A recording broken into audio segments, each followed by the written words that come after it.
In this video, I will show you how you can freeze the screen of any iPad.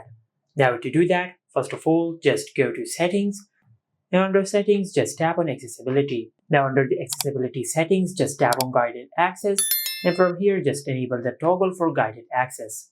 After you do that, then just go to your home screen and open the app in which you want to freeze the screen. For example, I will freeze the screen in the Photos app. Now to freeze the screen, just press the power button 3 times. After you do that, you will see this screen. Now to freeze the screen of your iPad, just tap on Session Settings at the bottom of the screen.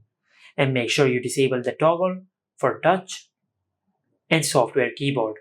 Now after you disable both of these toggles, then just tap on Start. Then create a passcode for guided access. Now just enter your passcode one more time to confirm your passcode. And as you can see, we have successfully disabled the touch on our iPad. Now to unfreeze the screen and to disable guided access, just press the power button 3 times.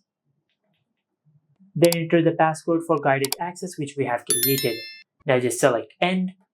And after you do that, you will enable the touch and you will unfreeze the screen of your iPad. And this is it. Make sure to like, comment, and subscribe. Thank you for watching.